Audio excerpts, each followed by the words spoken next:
Nous sommes toujours au Moyen-Orient, dans un petit village où les maisons sont toutes semblables.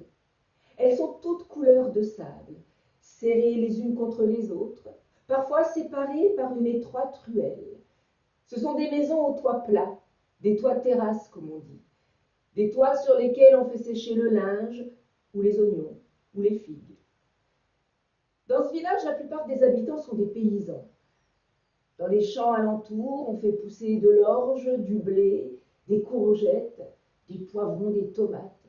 Il y a aussi une belle oliveraie. Il y a de magnifiques pêchers. Dans le village, il y a 2 bergers. L'un élève des chèvres, l'autre des moutons. Il y a aussi un vannier et un potier. On a des habitudes dans le village. Tout le monde vit à peu près au même rythme. On se lève très tôt le matin pour aller travailler avant les fortes chaleurs. Et puis quand le soleil est bien haut dans le ciel, quand il fait bien chaud, on prend le temps de faire la sieste à l'ombre d'un arbre dans la fraîcheur d'une maison. Et on repart travailler un peu plus tard, en fin de journée, quand il fait meilleur. Après ces longues journées de travail, tout le monde se retrouve là sur la grande place du village, sous le grand cèdre. Et là, ça papote, ça discute. On joue aux cartes, aux dominos, les femmes racontent des histoires. On entonne des petites chansons. On s'entend bien dans le village. Oui, oui. Quand une personne en rencontre une autre, eh bien on s'arrête. On dit un petit bonjour, un petit mot. Oui, on s'entend bien dans le village. Enfin, il y a quand même quelqu'un qu'on ne salue pas vraiment comme tout le monde. Non, cette personne-là, c'est lui là-bas. Lui qui est la plupart du temps assis devant sa maison, sous l'ombre légère de son olivier.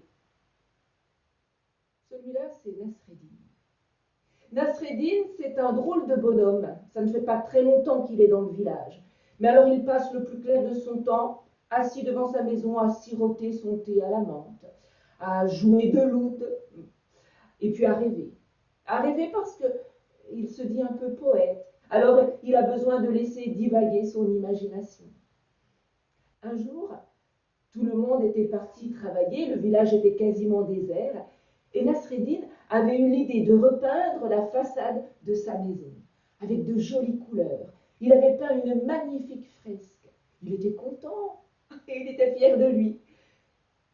Mais quand les gens sont rentrés, quand ils ont vu ces couleurs vives là, oh ben ça n'a pas plu à tout le monde. Mais qu'est-ce que c'est que ça? Mais qu'est-ce que c'est que ces couleurs là? Regardez, toutes nos maisons sont semblables. Elles sont toutes couleurs de sable. C'est comme ça dans le pays. C'est la tradition depuis longtemps. Mais ce Nasreddin, il fait vraiment n'importe quoi. C'est vrai que Nasreddin fait des drôles de choses. Oh, lui, il ne se lève pas tôt le matin, non. Quand il se réveille, le soleil est déjà bien haut dans le ciel, il trouve qu'il fait un peu trop chaud, alors il reste dans sa maison. Et Nasreddin, lui, ne travaille pas beaucoup non plus. Non.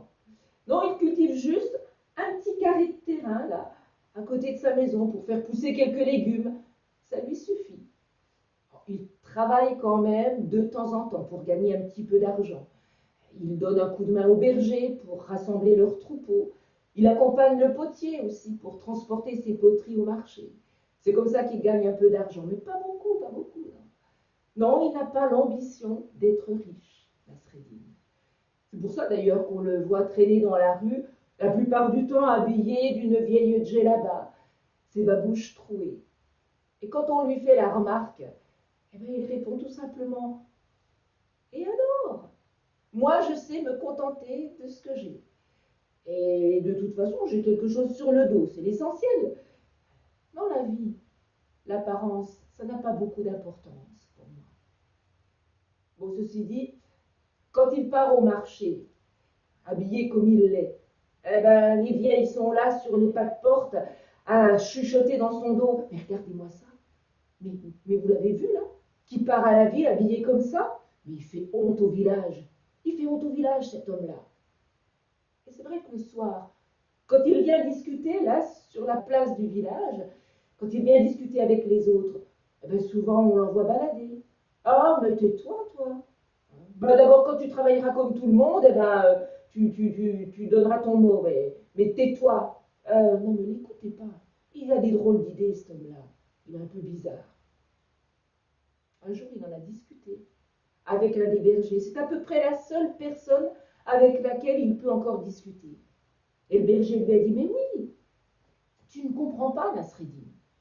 Si tu vivais comme tout le monde, eh ben, personne ne te remarquerait.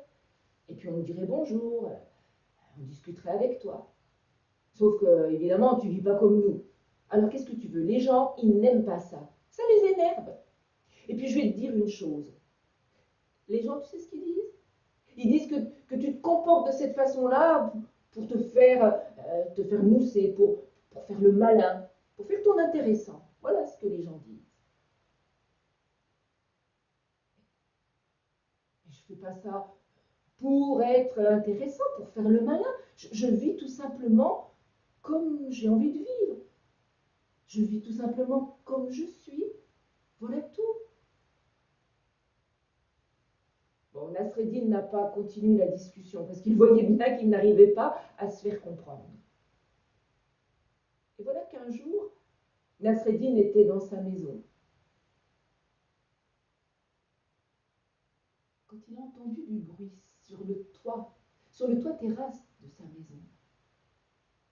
Alors, il monte les quelques marches jusqu'à la terrasse et là, il voit une magnifique cigogne qui venait de se poser là, sur sa terrasse. Et ça lui a donné une idée. Nasreddin redescend à l'intérieur de sa maison, dans sa chambre. Il va chercher un grand drap. Il glisse dans une de ses poches une paire de ciseaux et un couteau. Il remonte discrètement sur la terrasse. Il s'approche tout doucement de la cigogne. Elle ne l'a pas remarqué. Et il jette le drap sur la cigogne. La voilà prisonnière, comme dans un filet. Il prend la cigogne sous son bras, il redescend de la terrasse, il traverse le village jusqu'à la place. Et là, sur la grande place, il monte dans le cèdre et s'assoit sur une grosse branche. Et il attend. Il attend la fin de la journée.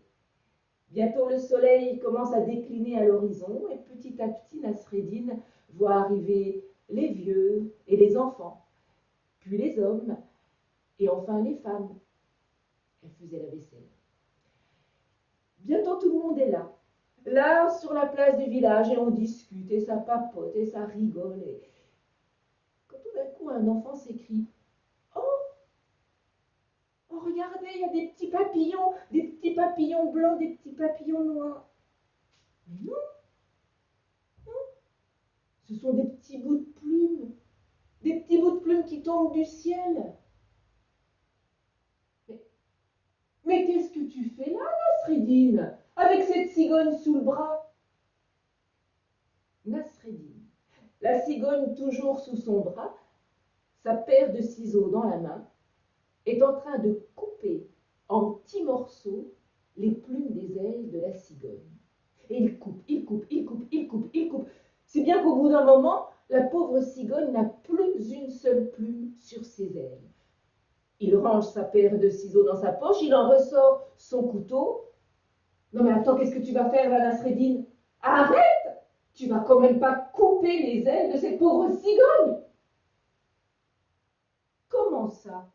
Je ne vais pas couper les ailes de cette cigogne? Eh ben je vais me gêner, tiens. Non mais vous l'avez vu, cette cigogne? Avec son grand bec, avec ses grandes ailes, ses grandes pattes. Elle n'est pas comme les autres, cette cigogne. Et en plus, elle ne se comporte pas comme les oiseaux dans notre pays. Elle migre là, elle va d'un pays à l'autre. Qu'est-ce qui lui prend, cette cigogne? Non mais, moi je voudrais qu'elle soit comme tous les autres oiseaux. Alors je vais lui couper son bec, ses pattes et ses ailes. Mais t'es complètement fou, Nasreddin. Mais elle ne t'a rien fait, cette cigogne. Elle t'empêche pas de vivre. Laisse-la donc vivre comme elle est. Allez, arrête, Nasreddin, ne fais pas ça. Il faudrait laisser cette cigogne vivre comme tout le monde, comme les autres oiseaux. Et moi alors? Hein? Moi? Pourquoi est-ce que je n'aurais pas le droit de vivre comme je suis? De vivre comme je veux? C'est vous qui me dites ça?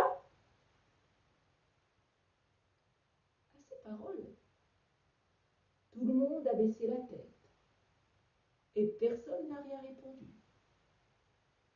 Mais je vous rassure, Nasreddin n'a pas eu la cruauté de couper les ailes, les pattes et le bec de cette cigogne. Il est redescendu de son arbre, la cigogne toujours sous le bras. Il a traversé la foule silencieuse et il est rentré chez lui. Et là, pendant quelques jours, il a gardé la cigogne dans sa maison. Il l'a nourrie le temps que les plumes repoussent, et quand les plumes ont eu repoussé, la cigogne s'est envolée. Et à partir de ce jour-là, eh bien, figurez-vous que beaucoup de gens dans le village se sont mis à discuter avec Nasreddin, à lui dire bonjour. Et Nasreddin, lui, il a continué à vivre comme avant, différent,